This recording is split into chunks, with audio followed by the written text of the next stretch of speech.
Welcome, everyone. I'm going to call to order our Tuesday, May 12th meeting of the Bountiful City Council. Excited that we have a fun crowd here with us today. So we'll get underway so we can get to the reason why we have so many guests with us. Our first item on our agenda is to begin with a Pledge of Allegiance and a thought and a prayer. I've asked Charles Benson, our Streets Director, if he will lead us in the Pledge of Allegiance. Will the audience please rise? Repeat after me, our Pledge of Allegiance. I pledge allegiance to the flag of the United States of America and to the republic for which it stands, one nation, under God, indivisible, with liberty and justice for all. Thank you. Thank you, Charles. And offering our thought or prayer today will be one of our Davis School Board members, Alyssa Allred Mercer. If you would please join us. Do you want me to use the mic, or where do I?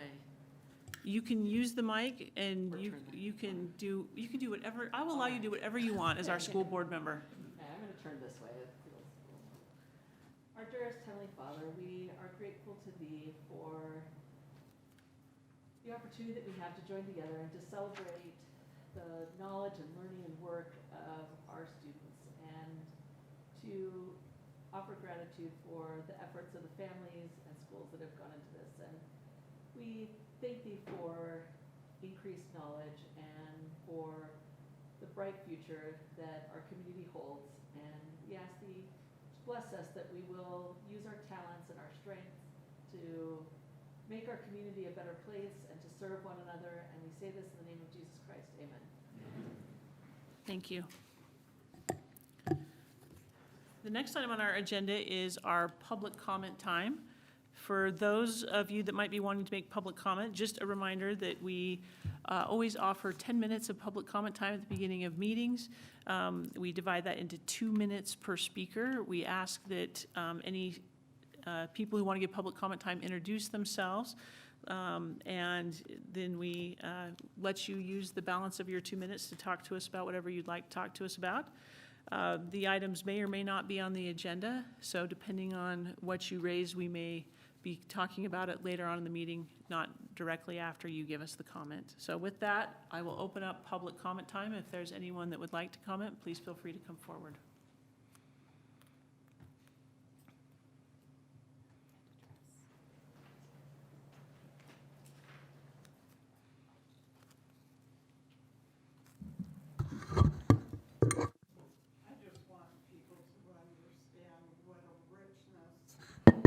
What a richness of opportunity there is in Bountiful.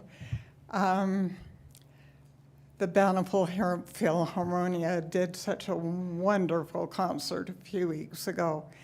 And this last weekend was the SNAP Joseph and the Technicolor Dreamcoat, which was absolutely extraordinary for those young people, but those who put it together.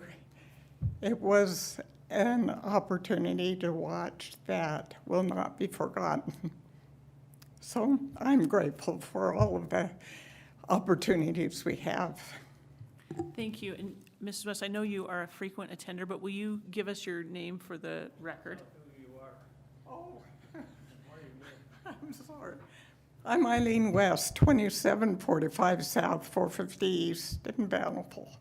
Thank you. We appreciate that you're often with us and participating. Is there anyone else that would like to offer any public comment tonight? Seeing none, we will close public comment and move forward on our agenda. Council, have you had an opportunity to review the minutes of our April 14th meeting? And if so, is anyone prepared to make a motion?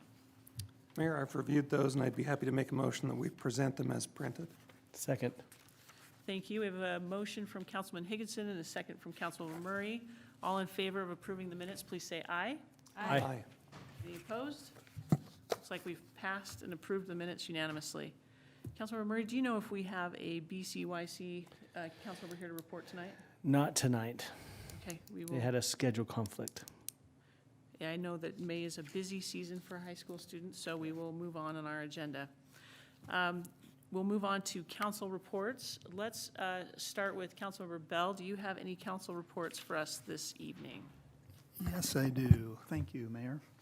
Just a couple items on the South Davis Rec District, a couple things that have happened, just want to make the council aware of.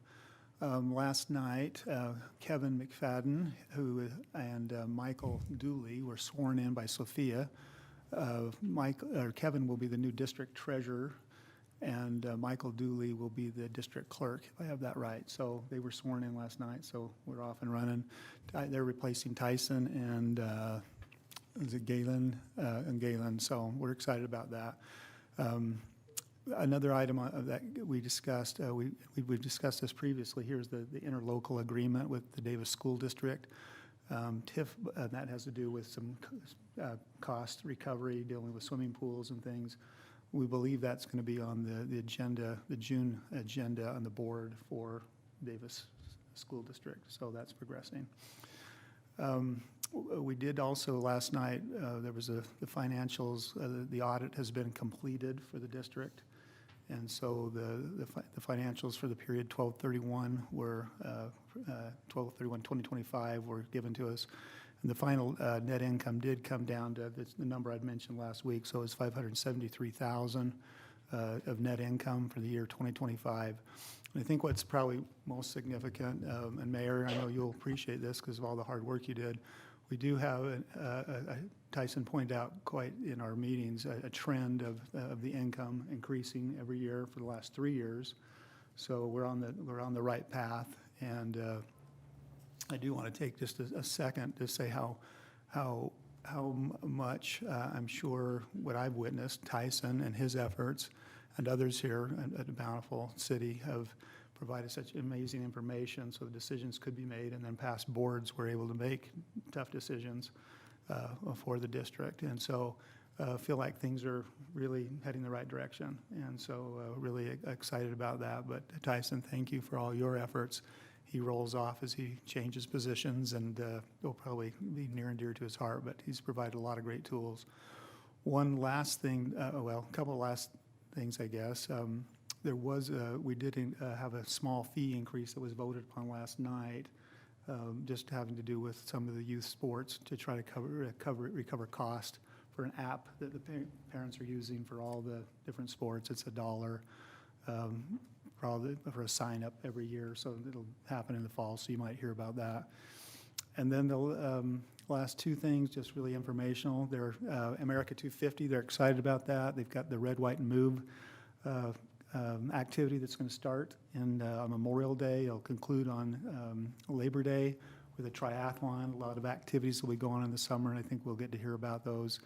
And then the last thing is they will be again doing the movie nights at Bountiful Town Square starting in June, and there'll be 3 movies, and they're picking movies as, well, not right now, but soon. So, but things are good there, and appreciate the chance to just give a report. Thank you. Thank you, Councilmember. Appreciate your continued efforts on that board, and also a thanks to Tyson, who I will second did a lot of great work to shore up those finances, and I'm sure that the break from those responsibilities is well deserved. Councilmember Barr, do you have any council reports to share? I do not. I was debating on whether or not to talk, but I needed to talk to Gary first, but no, I do not. Okay. We'll look forward to them next time. Councilmember Child, do you have any updates tonight? I do. This is festival season. This is party season in Bountiful. And my assignment with the Bountiful Community Service Council gives me a front row seat to a lot of the things that are taking place. Bountiful has a number of events coming up soon, put on by these service groups.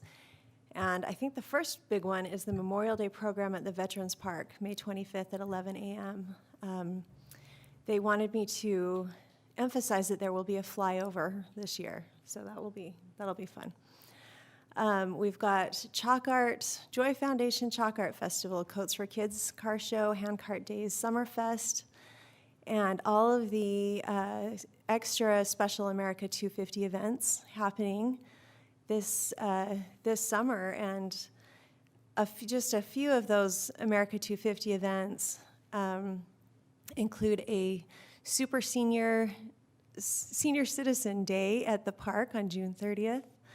With a concert and some activities, a kids' bike parade on July 2nd, and the 4th of July Bountiful Philharmonia concert and free food in Bountiful City Park. If you'd like to find the calendar of all of these events, search Bountiful America 250, and you'll be able to see all that's coming up, and it's going to be exciting.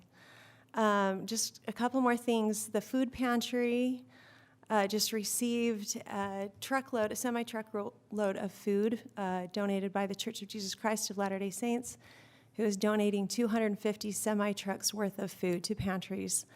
We were lucky to get 7,672 pounds of food in our delivery. That was wonderful. And concerts in the park. The summer season will kick off on June 26th with Bountiful's Got Talent, which is always a favorite. And those will go through the summer. So I had the most fun report today, I'm guessing. Councilmember Murray, do you have a council report tonight? A quick update from the BCYC is this last month they got together and did clean up with the Sons of Utah Pioneers at the Kimball Mill. And we want to thank the Streets and Sanitation's group to bringing the dump truck and allowing everyone to fill up all the branches. The Sons of Utah Pioneers did a lot of work to clean up and make that corner look a lot nicer. We also are in the middle of doing interviews for next year's BCYC committee, and we'll get back to you on their swearing-in day and when we can tie that all up. But interviews start this week. And that's everything. Thank you. Councilman Higginson, do you have a report? Mayor, my report is not as happy as Councilmember Child's report. I'm sad to report that atomic fireballs are still not available as parade candy. I know that had been one of your hopes. That had been a particular request I made. Absolutely. So I do have a list of the candy that's available. As soon as it's not inappropriate to text that to the group, I will, and we'll take a vote as to what we want to gently hand to the parade goers as we walk alongside the curb and not throw them. It's too bad the group has missed their opportunity for public comment time to let us know what candy they prefer at parades. Great point. I'm sure they know how to reach us.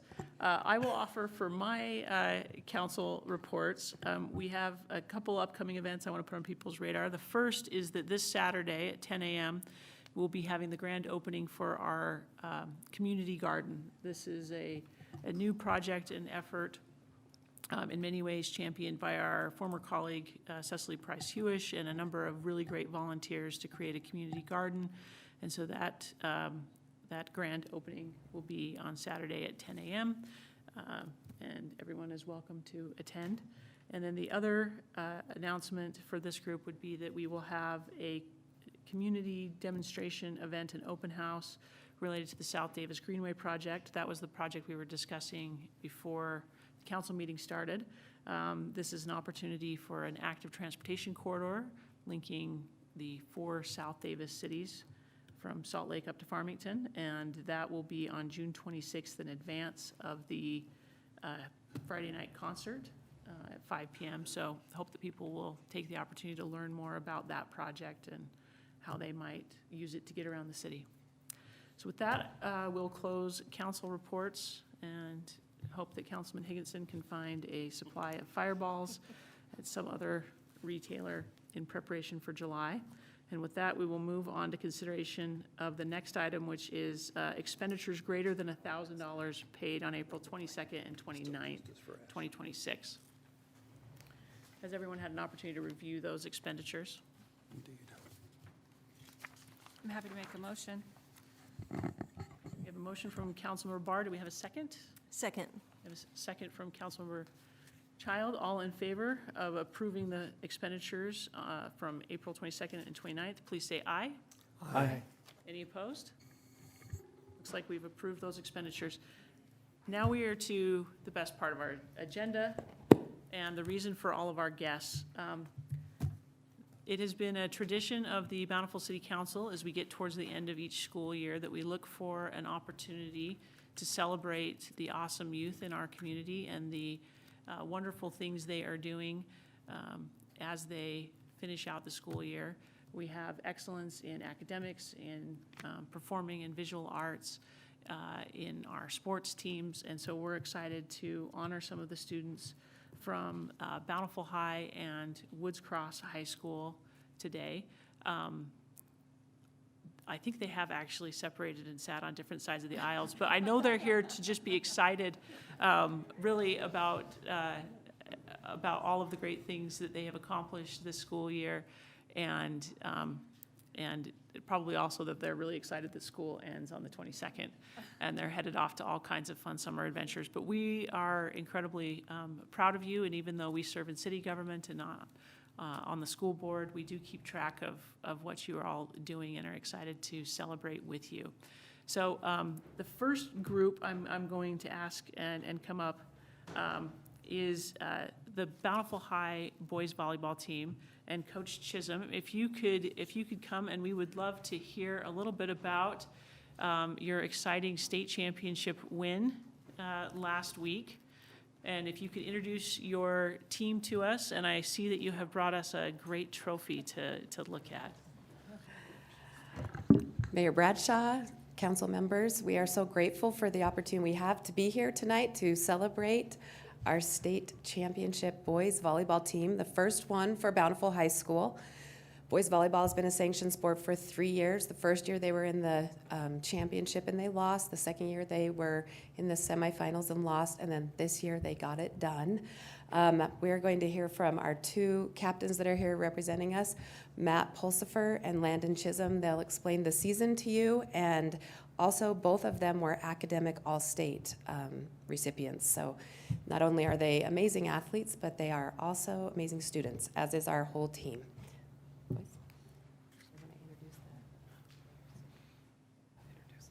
So this is the rest of our team. We got the Boston Nelson, Jared Calder, Sam Pulsifer, Carson Ingalls, and Matthew Overly.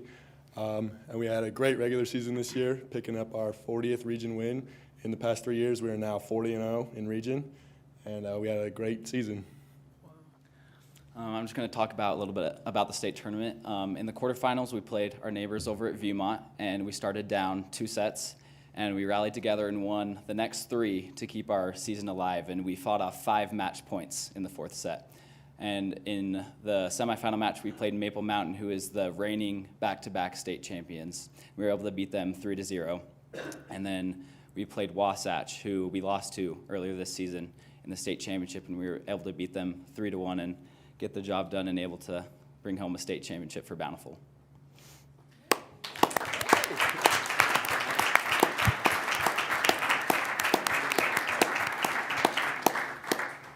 Congratulations on an incredible season, especially for a newly sanctioned sport. Congratulations on knocking off, 2-time defending champion to take that away. And we really look forward to following more of your progress as volleyball for the boys becomes more established in our community. We were wondering if you guys would mind joining us for a picture. Especially so that we can put that hardware front and center, because you've brought it here, and we deserve to see that thing out loud and proud. Gary, could I ask you to help us with a picture with the team? We'll stand behind you. Gary, do you want?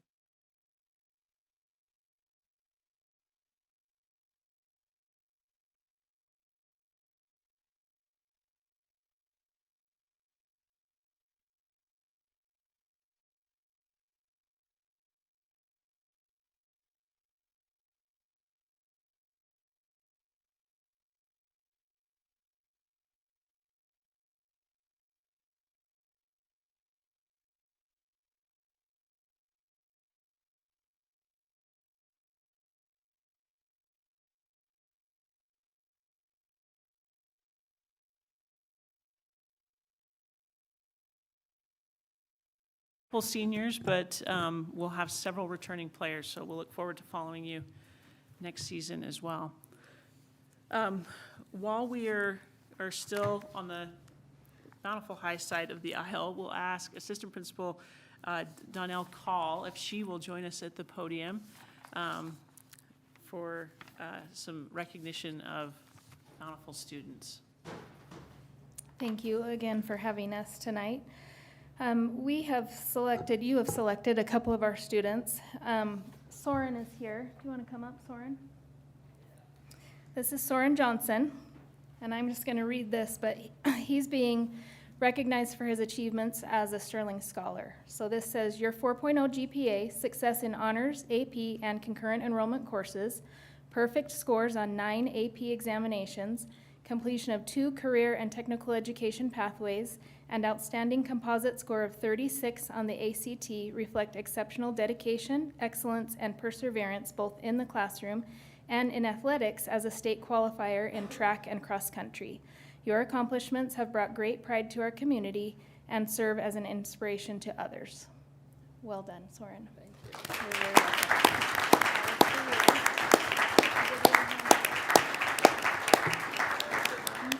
I don't know, do you want him to hang here for 1 second? We'll maybe have you just hang for 1 second, and I don't know if you wanted to talk about. Yes, yeah. I'll tell. So Nev Bodden is our second student that we have, that we're recognizing tonight, and she is at a science fair. So she's not with us, but she's being recognized for her outstanding academic achievement and exceptional scientific research. Your work conducted at the University of Utah as part of your International Science Fair Award reflects curiosity, dedication, and a strong commitment to advancing scientific understanding in the field of cancer research. Your selection to present at the International Science and Engineering Fair is a remarkable honor and a testament to your talent and perseverance. Your accomplishments bring great pride to our community and serve as an inspiration to others. So we'll get this to her. Thank you.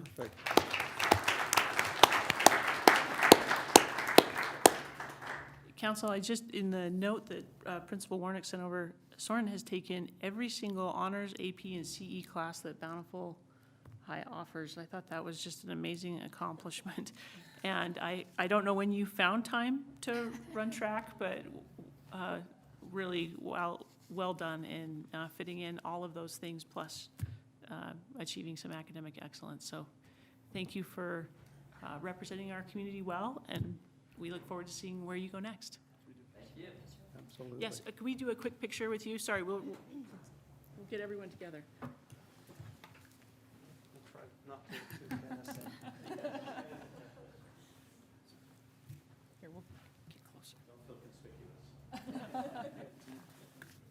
You're used to standing. Wait, hold on, I think we got Mom. Gotta get Mom. Okay. Thanks. Congratulations. I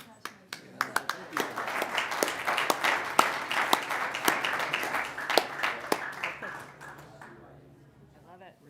Go Cougs. Nice work. Next, we're going to turn to the other side, and we are going to invite Assistant Principal Sam DeMonja to come up, and he has a series of Woods Cross High students to recognize as well. Yeah. Thank you so much. I'm excited to be here on behalf of Principal Richens. Again, I'm an assistant principal, so you get the third string administrator here tonight. First, we'd like to recognize we have a certificate for Bree Neidiger, if she would like to come up.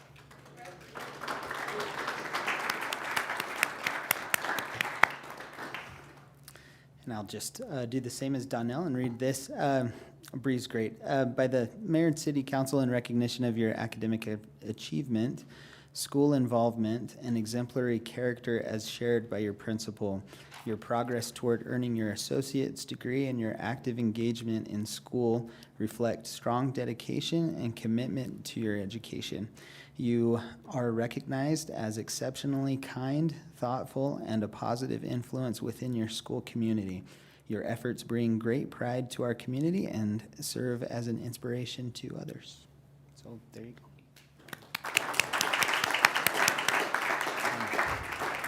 And perhaps we'll do one group picture at the end, if you wouldn't mind, just hanging out in the front row. Sounds great. We also would like to recognize Taylor Anderson.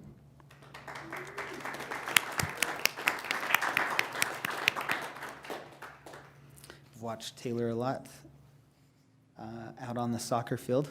By the mayor and city council in recognition of your determination, self-advocacy, and commitment to your future goals.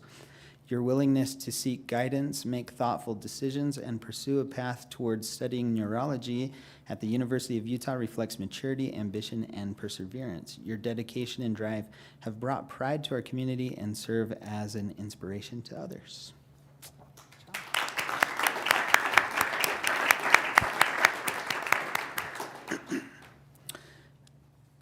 Next, we would like to recognize Simon War. Maybe at a later time. There was a handful that Principal Richards let me know had other academic, sporting, all the things that high school kids are doing in May. So there was a few we knew we might not have They're off tonight. running the country, yes. Caden Brierly.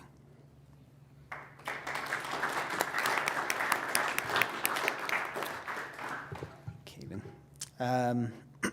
Excuse me. By the mayor and city council in recognition of your outstanding perseverance and determination in achieving academic success. Your educational journey through homeschooling, New Ames, and Woods Cross High School reflects adaptability, resilience, and commitment to your goals. Through focused effort and dedication in the Wildcat Academy, you have made significant academic progress and are on track to earn your diploma.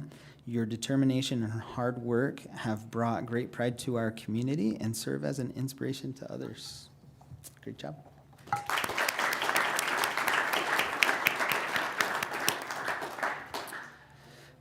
Next, we would like to recognize Jacob Vandenberg.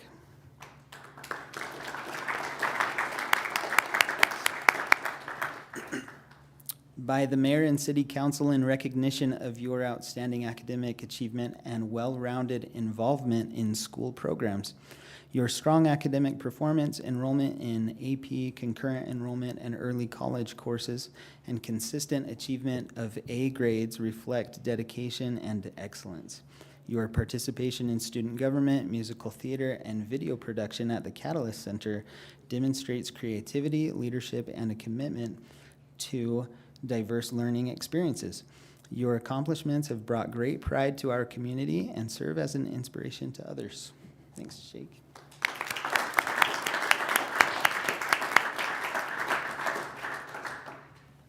Alliance.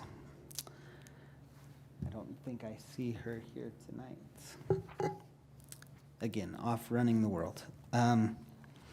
Diana Marroquin.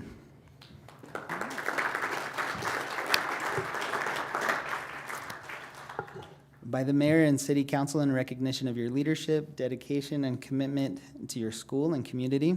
As a leader of LIA, you have demonstrated a strong desire to uplift others, foster pride in your heritage, and support the success of your peers. Your active participation in MTSS meetings, that's multi-tiered systems of support, meetings and meaningful contributions reflect thoughtful leadership and initiative. Your pursuit of a CNA certification, enrollment in medical classes at the DTC, and success in concurrent enrollment coursework demonstrate ambition, focus, and a commitment to your future in healthcare. Your efforts have brought great pride to our community and serve as an inspiration to others. Great job.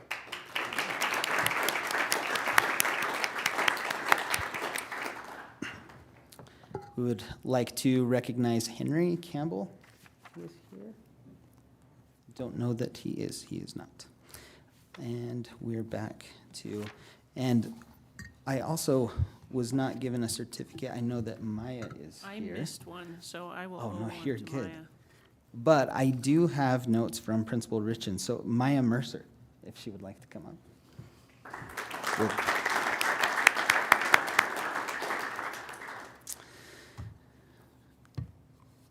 Maya's goal is to be part of politics and government you correct me if any of this is wrong, has done DC internships with this goal in mind. She's taken many AP classes and is currently doing a CTE internship. She has also amassed large sum in offered scholarships as well. So, Maya, we so much love and appreciate you, and we are honored to have you represent Woods Cross. Yeah.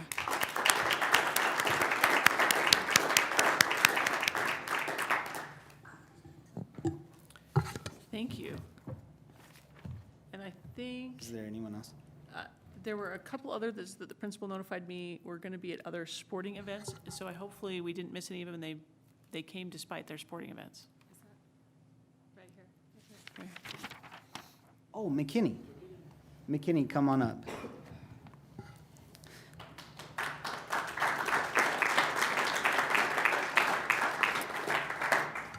Yes, and I believe they'll get you a certificate as well. McKinney Ita Hao. McKinney is kind, funny, hardworking, and a great friend to everyone. He has been involved with Woods Cross's jazz band, percussion, and student government. In addition to those classes, he attended the Catalyst Center, participating in their digital audio program. McKinney has also challenged himself with many CE and honors classes throughout high school while maintaining a high GPA. Great job, McKinney.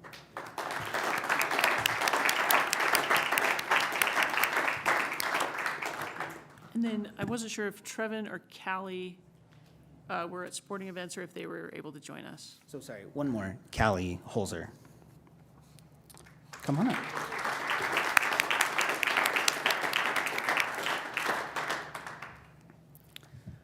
Callie, thank you for your patience. Callie is a great student and always has a smile on her face. She is kind to everyone and always willing to help. She's been a part of the Woods Cross swim team since 10th grade, as well as in the CE Chinese program, Bridge program. Callie has a 4.0 cumulative GPA and has challenged herself with many CE, AP, and honors classes since 9th grade.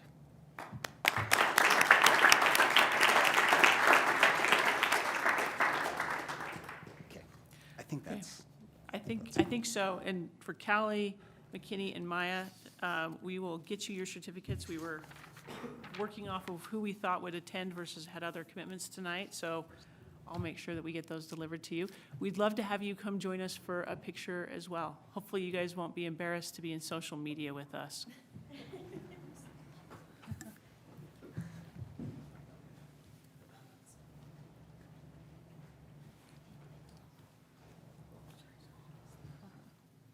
All right, let's see. You guys all shift that way like half foot. There we go, that's great. Not the council. Council, you stay. Sorry. Okay, perfect. I'm gonna get this so I can minimize the glare. Great, okay, parents. Moms know how to get it done.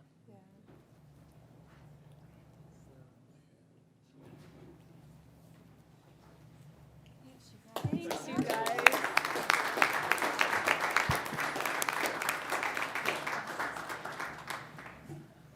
Congratulations to all of you for your wonderful academic achievements, your leadership achievements, your sporting achievements. I know I speak for the council in that we are excited about Bountiful's future when we see the caliber of youth that are engaged in so many wonderful pursuits throughout our community. We look forward to keeping track of where you head next. Hopefully, wherever you head next, eventually it also includes a return home.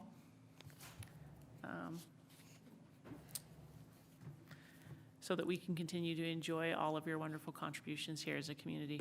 Council members, any thoughts before we invite our youth to stay, if they'd love to stay through the rest of the meeting, but understand if they're busy and need to get on with high school life?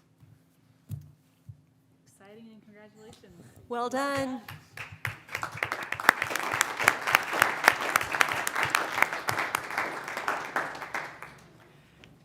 And it won't hurt our feelings at all if you have a myriad of activities to get off to, but you are, of course, welcome to stay. It is an open and public meeting. Council members, while they're heading out, the next item on our agenda is consideration of Resolution 2026-08, adopting the 2026 interlocal agreement with Davis County for the stormwater permit grants. And I believe Todd Christensen is going to be presenting.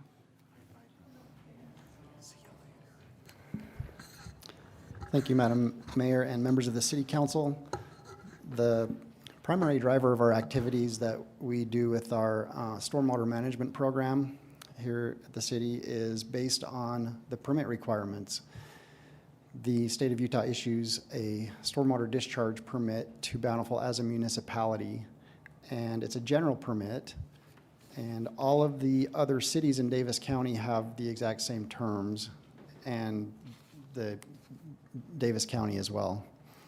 And this, we've been operating together to share responsibilities with the other cities in Davis County for quite some time. The current interlocal agreement is expiring, and so a renewal interlocal agreement is being proposed. This will enable the city to continue to take advantage of opportunities to work with those other jurisdictions, to share our resources, to put together trainings and educational materials and so forth to help meet some of the permit requirements that we all share. So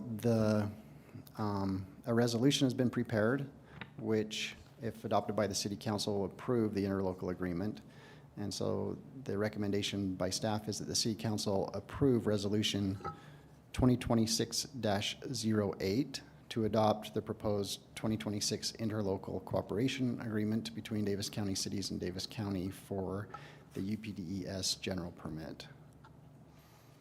Council members, do you have any questions for Todd? No.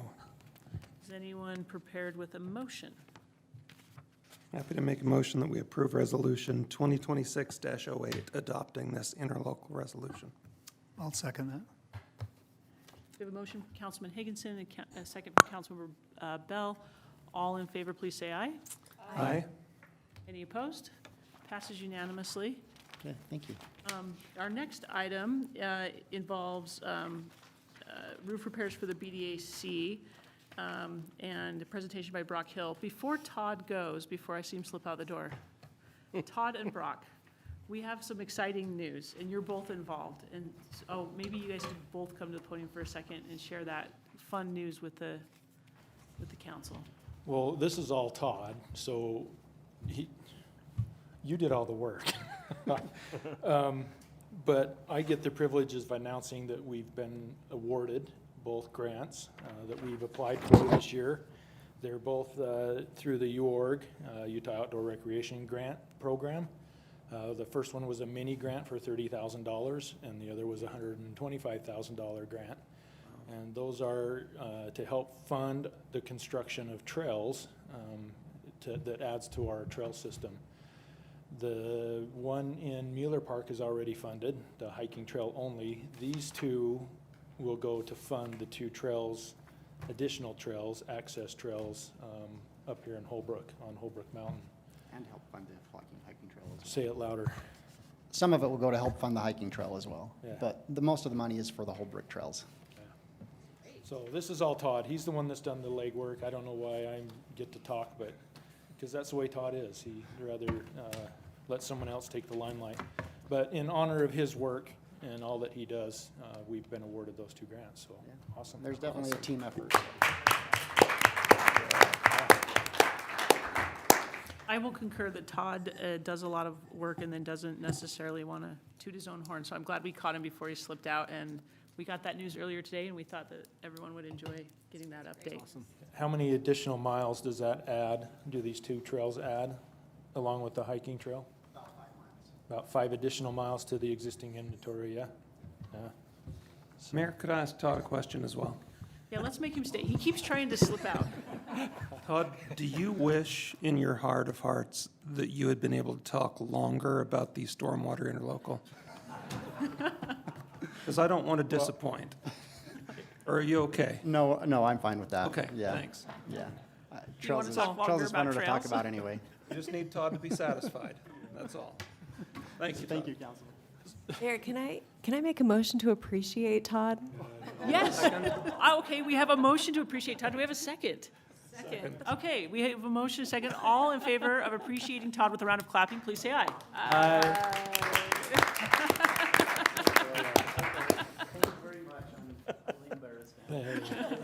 Thank you, Thank you Todd. for all your great work, Todd. Okay, now we will return to the regular scheduled agenda and consideration of approval of the roof repairs for the BDAC building. Maybe just a couple more notes on that.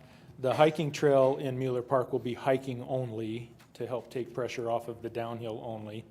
Well, I shouldn't say hiking, it's hoof and boot, right? So hiking and equestrian. And it starts at the bottom of the bridge there at the top of Mueller, and then goes all the way up to Big Rock. So that's that trail. These two trails over here, they both start, well, one starts and one ends in the parking lot. So that gives us access to that whole mountain. One is going to be a preferred climb, and the other one will be a preferred down. So it's just kind of a bi-directional. They're still multi-use, which includes horse equestrian, hiking, biking, trail running, all those kinds of things. No motorized, obviously, but so that's awesome that those are gonna get done.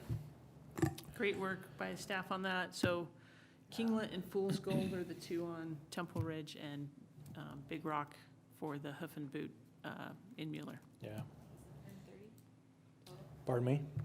The 130 total? Total of the grants. 30 and 125, One- oh, 155. 155, even better. Yeah. They are matching grants, so we have to put up the money first, and then they reimburse us for costs. So it's a good thing.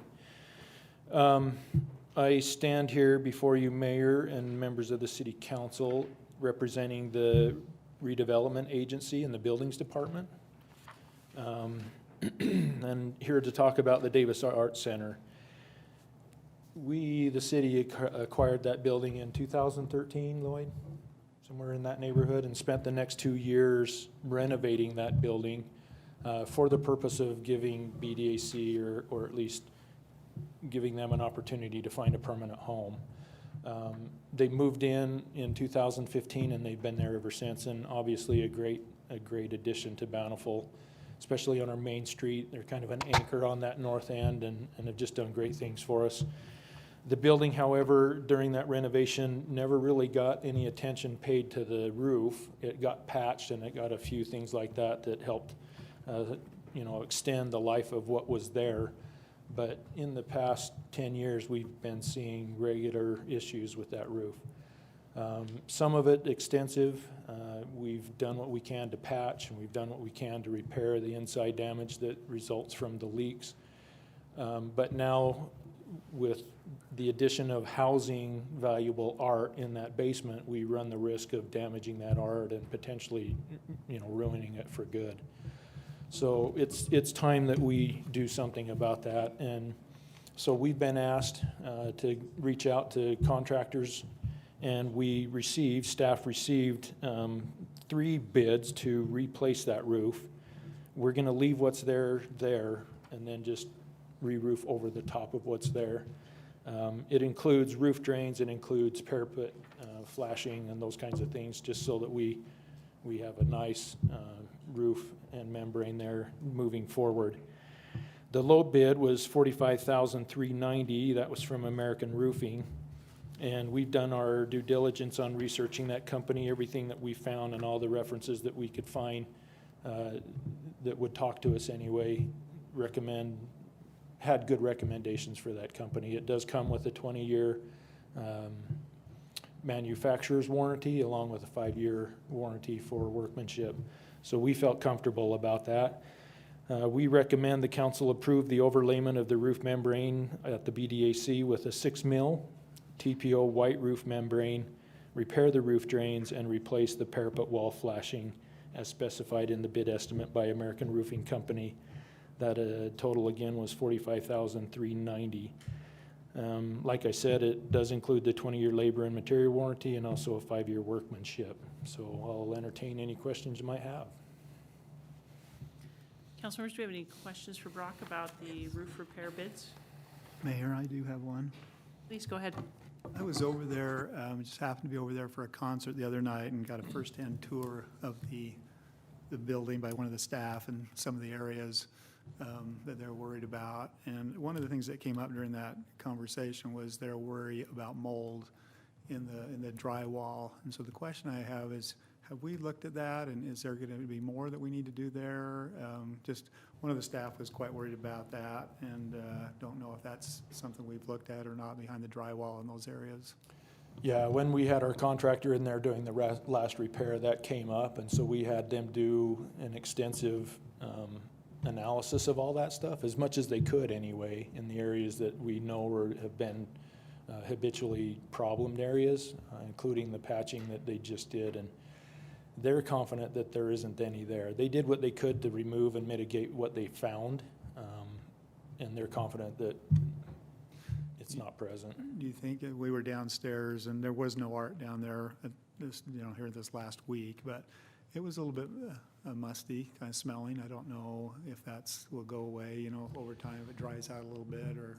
Yeah, we've looked into that also for the same reasons. We found back in where the clay area is that it's quite moist back in that area, and so we identified that as maybe being some of the source of that. Now, of course, we can't identify it all, we can't get to it all, but we'll stay vigilant in tracking that stuff down and mitigating as we need to. Any additional questions? Looks like we're ready for a motion then. Mayor, I'm happy to make a motion to approve the bid from American Roofing Company for the amount stated. We have a motion. Do we have a second? Second. We have a motion from Councilmember Child, and a second from Councilmember Murray. All in favor, please say aye. Aye. Any opposed? Thanks, Brock. Thank you. And the next item on our agenda is the tentative budget presentation for fiscal year 27 by Mr. Tyson Beck.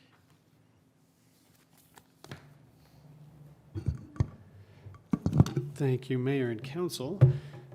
Mayor, I'm a little sad that you didn't introduce this topic with being the best agenda item, but I can understand why. It is probably the most important of the work that we do, but important work doesn't always come with, like graduation pomp and circumstance. I would also like to note that somehow the southern half of our council chambers got the memo from you to wear blue, whereas the northern half did not. So we might need to work on our communication there a little bit, but, yep. Okay. The gift is back. What if I do this? Just as long as you don't fall asleep. Okay. Okay, so tonight we come before you with the potential adoption of our tentative budget. This is, as you know, a detailed and thorough process, and I truly want to thank each of you for your extra time that you've been spending with us over the past few months and trying to get to this point tonight.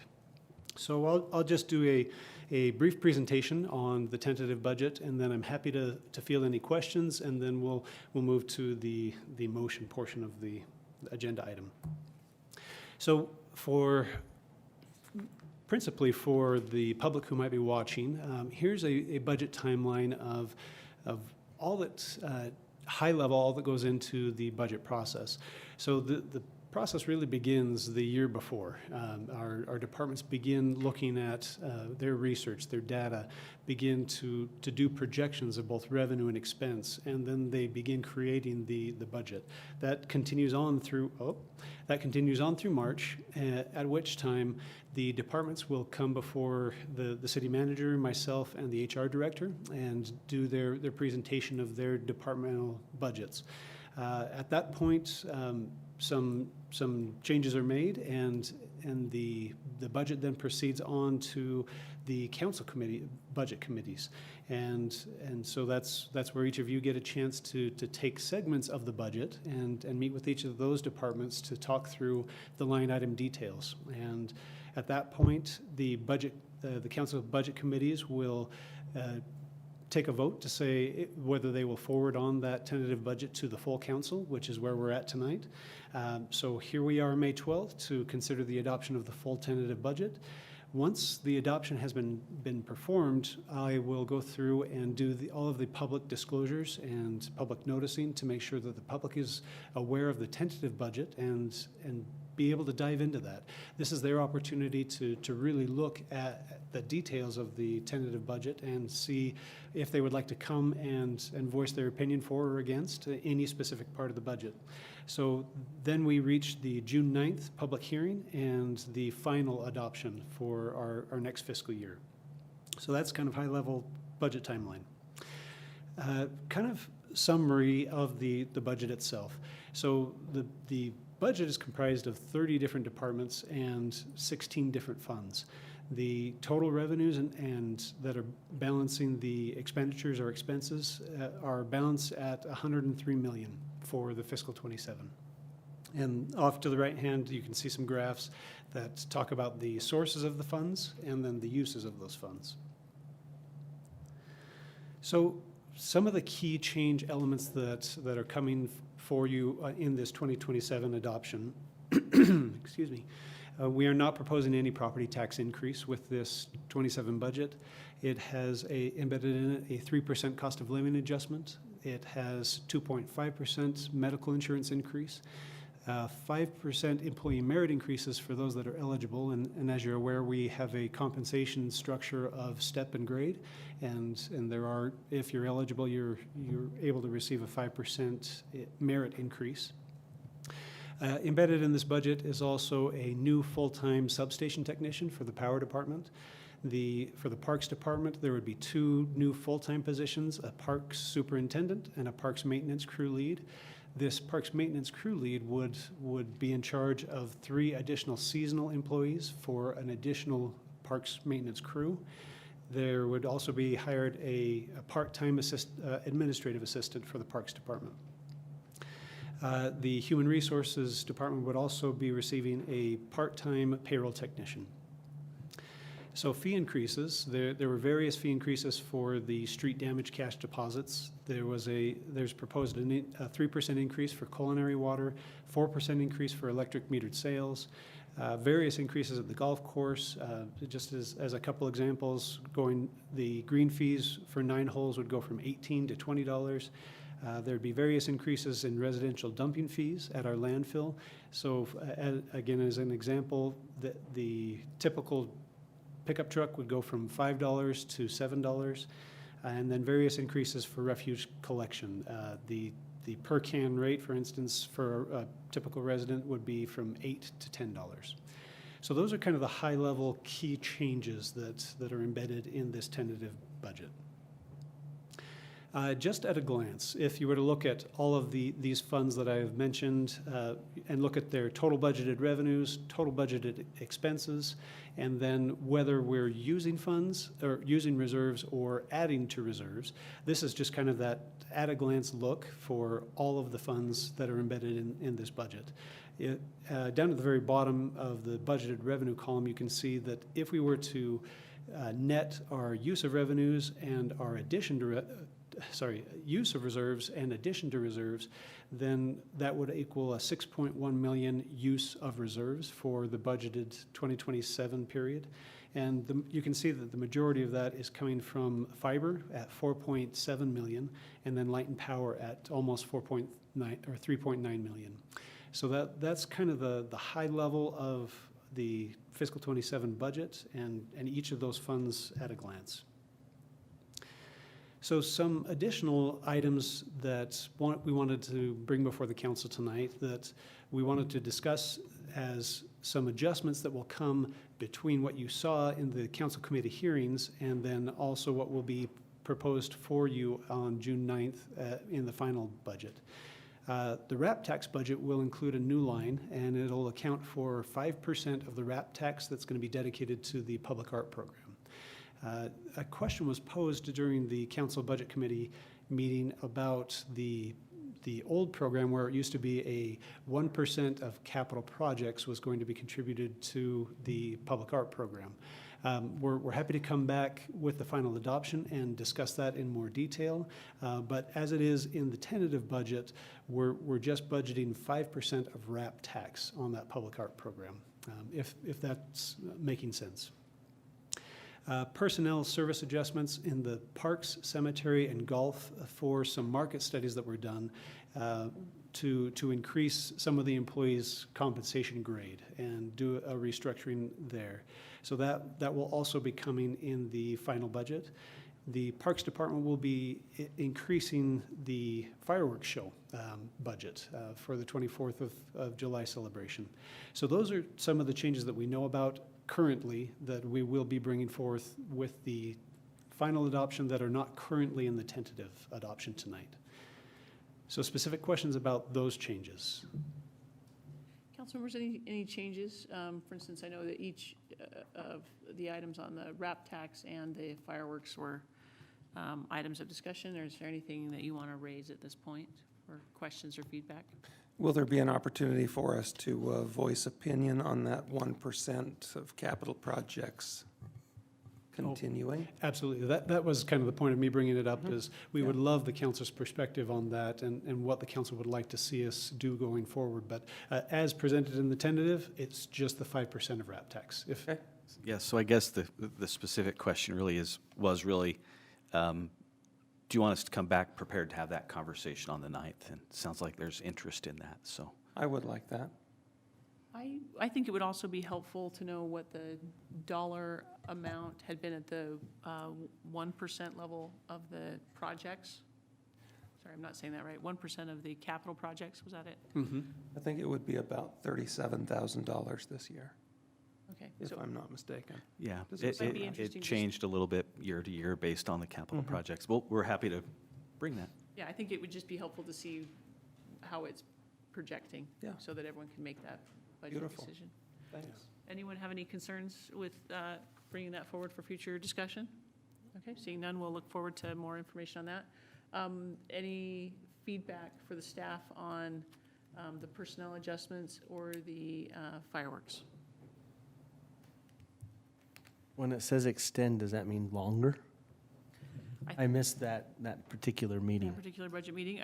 I think our discussion, correct me if I'm wrong, but was that our contribution has remained the same. Yep. But of course, there has been maybe some inflation adjustments in the costs of fireworks.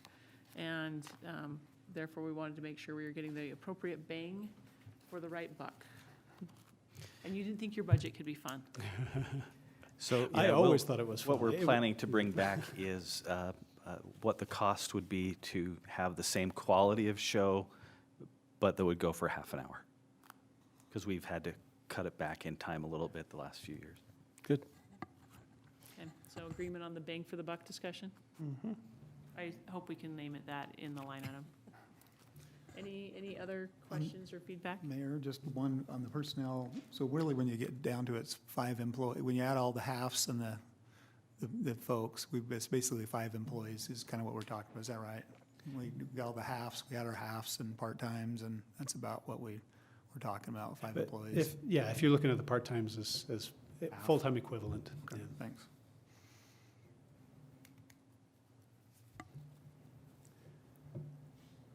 Okay, if there are no further questions, the next step is the motion, but I breezed through that very quickly, and I realize that there could be many, many questions that you have in the tentative budget that we would like to address tonight. So happy to address questions before we move on to the motion segment. Any additional questions, council? I don't have a question, Mayor, but I do want to say that all of those things, including the fee changes at the landfill, all of those things in the committee meetings I sat in on were well thought out and made fiscal sense, and I appreciate that. There's nowhere here that we're taking advantage of an opportunity to pad the city's coffers. This is covering costs and protecting resources, so thank you for that. Mayor? Yes. Could I say Go a couple ahead, of comments? Councilmember. Thank you. This is my first time through the process, and so I'm going to ask my fellow council members to be a little bit patient as I ask a couple questions, if it'd be okay. Yeah. Oh, please, this is the time, so. And I don't know, I'm going to try to limit these. In fact, Tyson and I got a chance to meet before, so I could ask him a number of, cross them off the list. I do want to say, before I begin, how impressed I was during this process. It's been a wonderful learning process for me personally, and I've just been so impressed with Gary, the staff, everybody, all the work that goes in. I could not be more complimentary of the efforts you've made and the thoughtfulness. And so, from my perspective, it's been just really a wonderful experience. So thank you. And please, with the staff, all that, you know, with your little map that you showed us, so many have done so much to get to this point. I think it's one of the things I love about that map, that chronological sequence. Many times I don't believe the public knows what goes into this. And so they hear about a public hearing and they come, and yet there's been a substantial amount of work that has been done, and in this case, months. And whatever we can do to highlight the effort that has taken place, I'm just really appreciative of that. I do have several questions, and I don't want the questions to detract from how I feel about how impressed I am with that. And so I hope that this won't detract a little bit. I was interested in a couple questions that are on my mind just because of other responsibilities. And one of these, it may not, this is getting down into the minutia just a little bit, and it may be something we want to take up another time, and I fully realize that. I am interested to know, Tyson spends an awful lot of time helping the district and other people here, payroll, and doing all the functions of admin. They help the South Davis Rec districts extensively, and as I mentioned earlier, they do a wonderful job. I feel and wonder, I want to make sure that we keep doing that, which I have no doubt we will, but want to make sure also that Bountiful City recovers the actual cost and of what that is.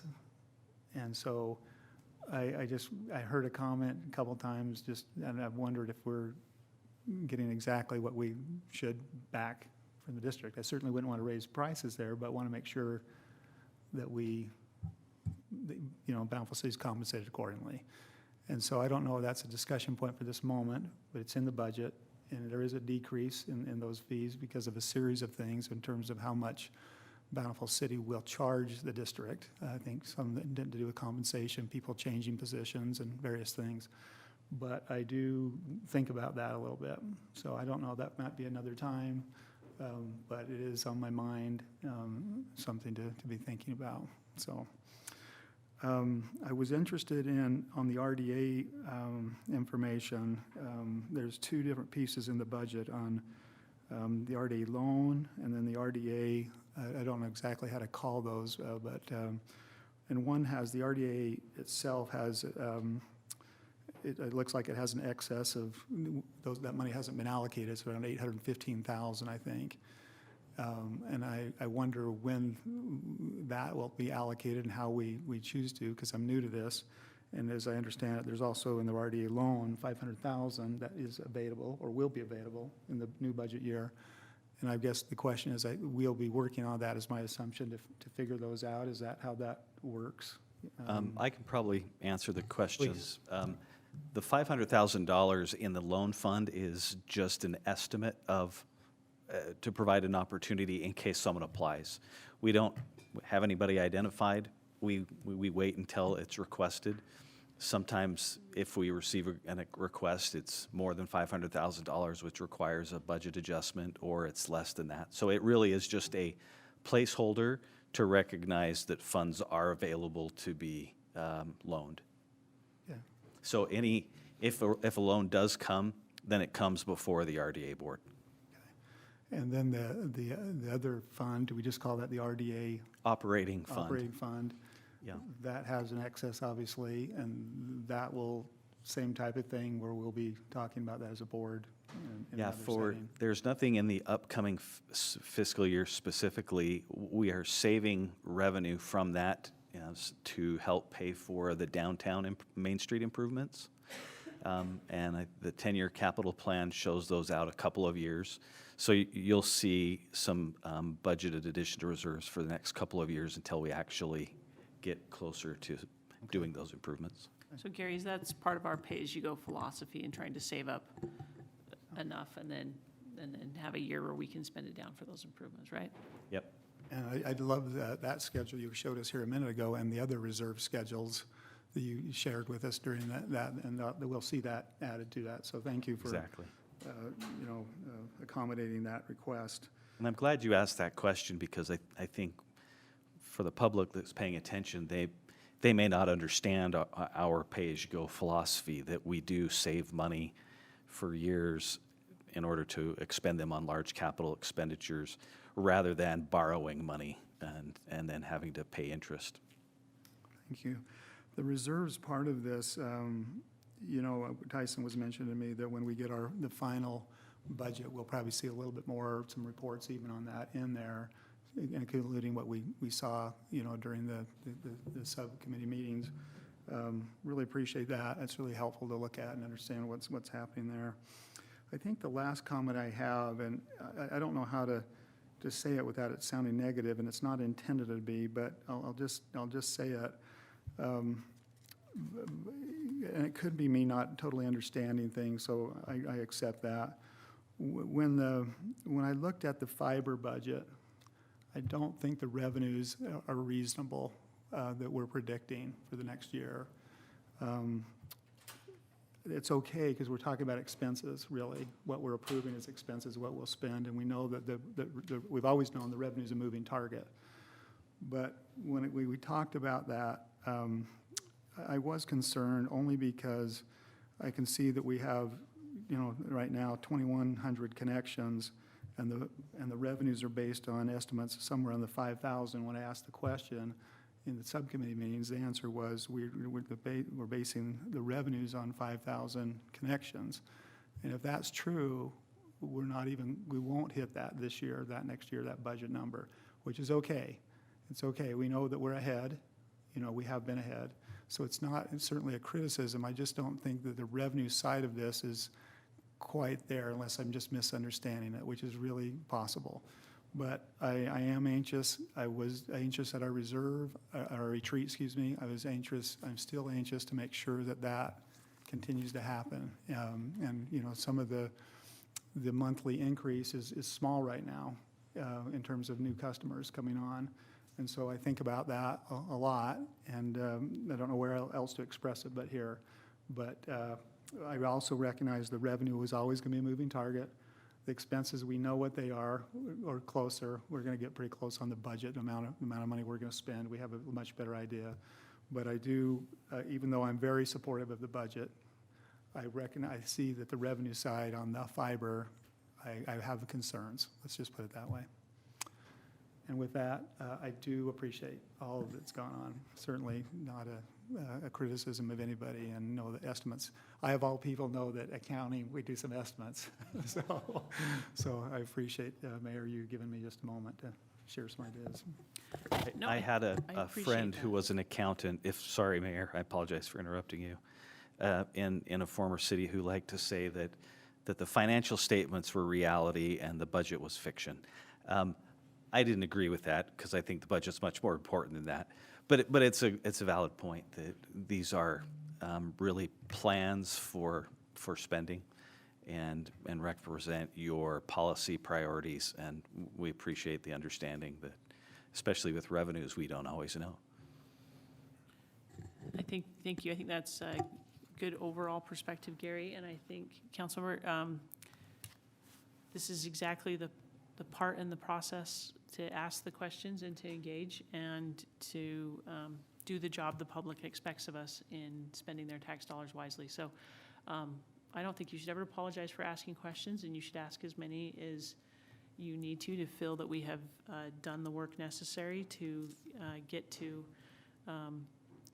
a motion to adopt the budget as we go through the process. So in terms of the questions that you have raised, I don't know that Tyson or David or Gary are prepared to address those tonight. So would you like to perhaps have that be something that comes back in an agenda before we get to the budget adoption?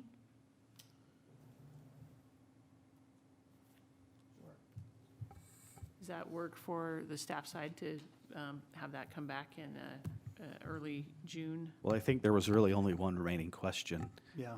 which was the revenue number for fiber, Yeah, right? that's it. Okay. Were you, so I made a quick note, were you also hoping for some additional discussion on the true-up of the rec district contract and how to? I am allocate? interested to know if they feel like it's right where it needs to be, it's worth revisiting, so those two items probably. I think the short answer, go ahead, Tyson. Oh, yeah. That one probably is worth a little bit more explanation. Yeah, well, I was just going to mention that May 26th council meeting will be coming back with that interlocal agreement for renewal. So we can definitely spend a lot more time in that meeting, but Gary, did you want to take a stab at it tonight? Okay. Yeah. No, that's great. Okay. That's satisfactory. Yeah, for sure. so that will be one of our agenda items for the 26th. So. Okay, great. Any other questions that anyone would like to ask or have the staff be prepared to report back on? Okay, seeing none, I will, before we get to the motion, I will just say that I know that this is a tremendous amount of work. I also really appreciate the amount of time the staff puts in to hear our feedback, to talk about the priorities we have as a city. We can't work on the priorities if we don't know how to fund them, and so it's an important exercise, and I will amend what I said earlier. This is at least equally as important as the fun part we did before. Thank you, Mayor. That's very kind. So with that, we're to the part of the process that state law outlines about how cities go about adopting tentative budgets. And it looks like Tyson has laid out for us the motions and the timing that need to be included to make sure that we do that process correctly and give the public time to inspect the budget. Yeah, and thank you, Mayor, if I may. So to ensure that we're meeting all the state requirements, state code requirements, we do need a motion to adopt the tentative budget for fiscal ~27. And then we also need a motion that sets the time and place for the public hearings that we'll be holding in connection with the final adoption. So this is allowing the public the time and place and understanding of when they can come back and talk about their concerns of the budget, or if they'd like further information. So we'll be having at least 4 public hearings in that meeting. Again, per state code, we have to break them out by specific categories of public hearing. So those, I've listed the 4 bullet points of the 4 specific public hearings that we'll be holding that night. So if the council wouldn't mind in their motion doing one specific to the adoption of the tentative budget, and then the second would be to cover the time and place for the public hearings. Councilmembers, anyone prepared to make the motion as suggested by our staff? I'm happy to do so, Mayor. So 2 separate motions as opposed to one? If you don't mind, That that would be great. includes. I propose that we consider the tentative fiscal budget, or the tentative budget for the fiscal year 2027 as outlined. So a motion to adopt the tentative year 2027 fiscal year tentative budget. Do we have a second? Second. We have a motion by Councilmember Barr and a second by Councilmember Murray. Any further discussion? If not, I'll call for the vote. All in favor, please say aye. Aye. Any opposed? Okay, that motion passes unanimously. Now we'll look at a second motion. I'm happy to make a second motion. Let's go for it. I propose that we, well, now let's see. I propose that we, You can probably go right off the screen. oh, just the screen, just say that. I propose that we hold our council meeting beginning at 7 p.m. on Tuesday, June 9th, 2026, to consider, you want me to read all of those bullet points? You're welcome to just abbreviate if you would like.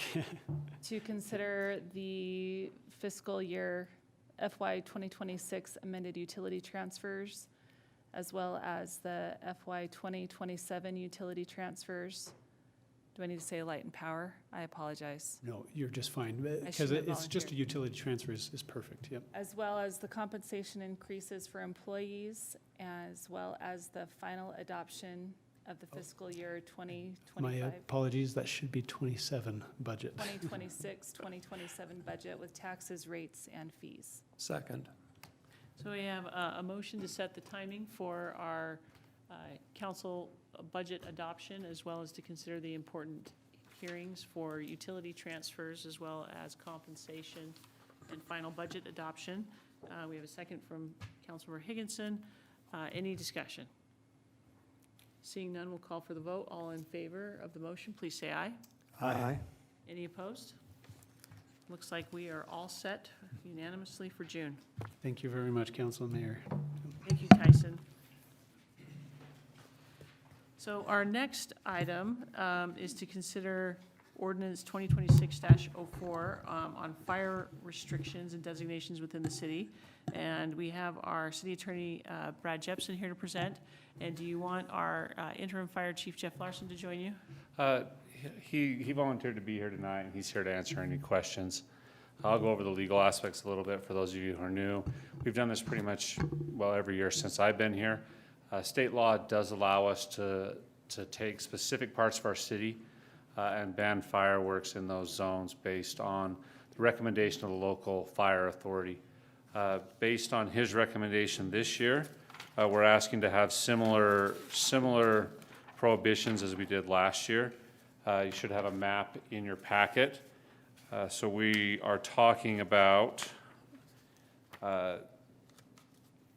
east of 400 east from Pages Lane to 500 south, east of Orchard Drive from 500 south to the North Salt Lake border. And we are going to restrict fireworks in those areas. Just as a reminder of this second page, fireworks are already very restricted in the state of Utah to these dates alone. So this is only will apply for July 2nd through the 5th, July 22nd through the 25th, and then because last year, Councilmember Bradshaw, before she was Mayor Bradshaw, wanted to open it up on New Year's, I put this statute this restriction to expire on December 29th. I'm so glad that you remembered I did that, because I ended up having to ask why on earth we made the resolution until December 29th. I'm glad you remembered. Yes, last year we had to do an extra one to bring them back for the New Year and the Chinese New Year. Are there any questions for me or Deputy Chief or for Chief Larson? Any questions, council members? Mayor, I have an adjacent question. Oh, I would be happy to let you entertain an adjacent question. I'm so curious. I've had, particularly during the campaign, I had neighbors from the northern border of the city, Pages Lane, above 400 East, asking if we could put a sign there that says no fireworks allowed above 400 East at that border. I don't think there wasn't a sign there. There are at other points in the city. So I'm wondering if we can do that. I think that'd be a question for our streets department maybe later on. The one thing that I would hesitate for is we're not allowed to make a permanent ban. So a sign might feel like a permanent ban, at least a permanent sign. This one will expire on December 30th, but, Gary has an answer? Yeah, there is an answer to that question. Charles is still here. It's a great answer. So we actually put signs up, and then we take them down during the times on that. So we actually put a sign on just before Pages Lane at our city limits. Unfortunately, that border is kind of a little bit off and on inside that area, but we do post it on our property, on our city limits at 400 East. When in question, they're looking at the next road up, which is where Centerville historically has had their signs at that other point. So we haven't been overlapping those areas. That's great. I think as long as the message is getting out there. This neighborhood was very concerned because of the fire that had happened in the past. So they want to just make sure that everyone knows. So, thank you. Thank you, Charles. Thank you. Any other questions? Does Centerville follow similar boundaries as well on theirs. I just wonder if on our map, because it looks like Bountiful ends, if on the map, if we ever post it on their website to just make it look like. We'll ask our interim fire chief, Jeff Larson, to come. I'm certain he's visiting other neighboring cities for the same purpose right now. Yeah, I am. Thank you, Mayor and council members. I'm a little bit reluctant to speak on behalf of Centerville's map process currently because we're working with them as we speak. I'm meeting with their council in 2 weeks from today. Okay. Yeah, sorry, or maybe next week, to meet with them to discuss their map so that they can adopt it. They've had some citizens that have requested to extend their boundaries. Geographically, they're at a little bit narrow area throughout Centerville City, so they're considering readjusting their mapping right now. Okay. Thank you. Any additional questions for either Brad or the chief? Adjusting, does that mean going up the hill and allowing more fireworks? Is that what you're saying? No, let me correct myself, to go further west for further restrictions, more restrictive area. I think everybody from the discussions that I've had and within our profession, with our local partners, with state and federal partners, we share probably your guys' same concern with the interface this year, not only as it pertains to fireworks, but as dry as the conditions are and the lack of snowfall that we've had. The conditions are set up to what the subject matter experts are explaining or expressing to us are historical. So we're planning for worst case scenario.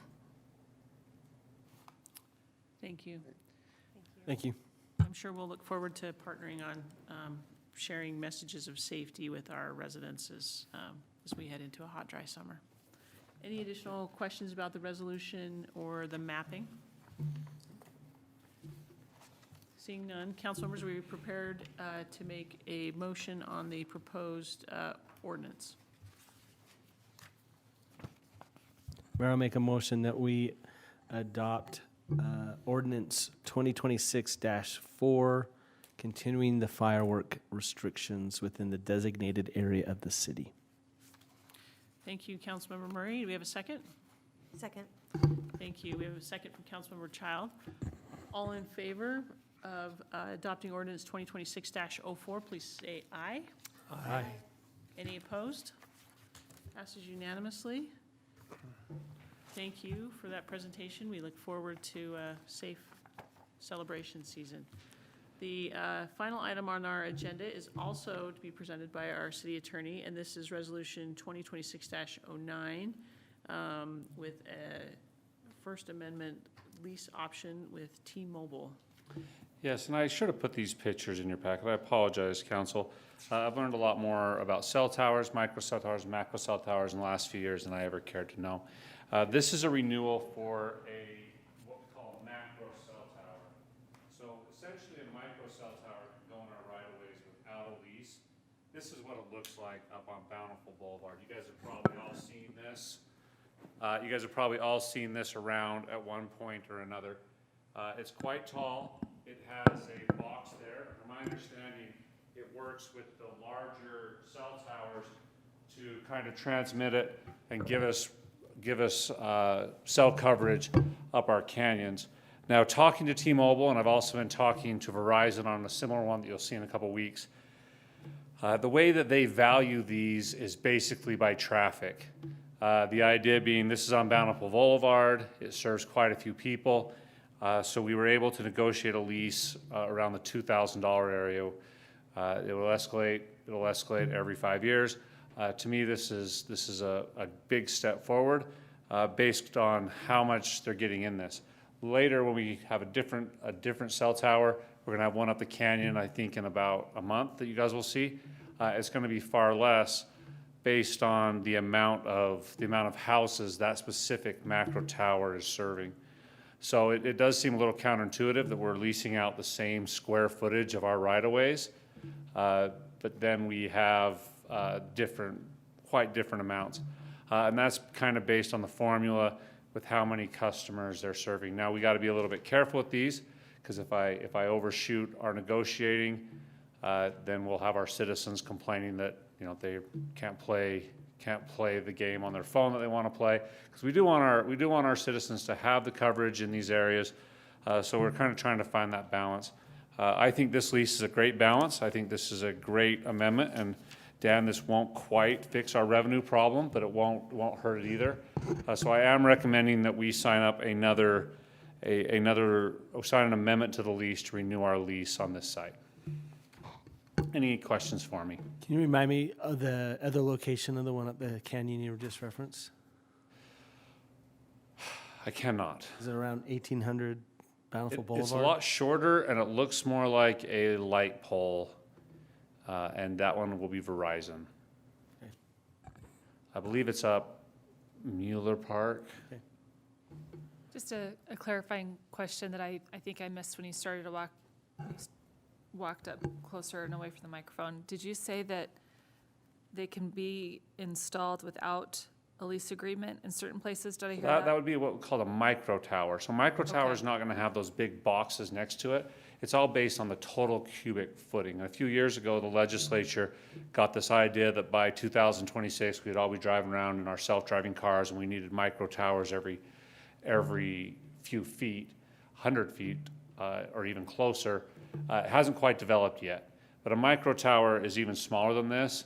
And when we start getting those, those won't be via a lease. We have a few of them, I believe, in the city, Lloyd, but not like what we had expected when that legislation was passed. But macro towers and full-size towers, we can charge a rent. The micro ones, we won't be able to. And will the city have any say on where those are placed? Very little. Okay. We'll have to wait and see if they end up next to some legislators' houses. Maybe they'll revisit. Okay, thank you. Any other questions? I sometimes enjoy the lack of cell service in Mueller Park Canyon. Do we anticipate that we're going to be having multiple carriers that want to locate there? I mean, it is a spot where we traditionally have a lack of cell service, and maybe it would be helpful from a public safety standpoint, but it is sometimes nice to be on the mountain and not reachable. I have not been reached out for any new leases in the right-of-way. We do have one new lease one that will be coming up in a park for a full-size cell tower, but the one that I'm speaking of will be a renewal, nothing new. Okay, thank you. Council members, any additional questions on this lease agreement? One. I'm going to have to confess, though, that I didn't read through the entire lease agreement. Does this have any provision in it that requires the lessees on the tower to use Bountiful fiber haul back for their calls?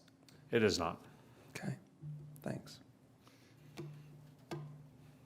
Mayor, if you're ready for a motion? I want to know if it did, would that solve Councilmember Bell's revenue question? It's a great question. Is that something we can ever require? I've got to be honest, I have not looked into this even the slightest, Councilmember Higginson or Mayor. If that is something that you'd like me to look into, I can move in that direction. But I did not move into it on this lease. Okay. I'm guessing probably not an item for tonight, but it might be an interesting thing to see if it's possible. Are we too far down the road on this process to introduce that now?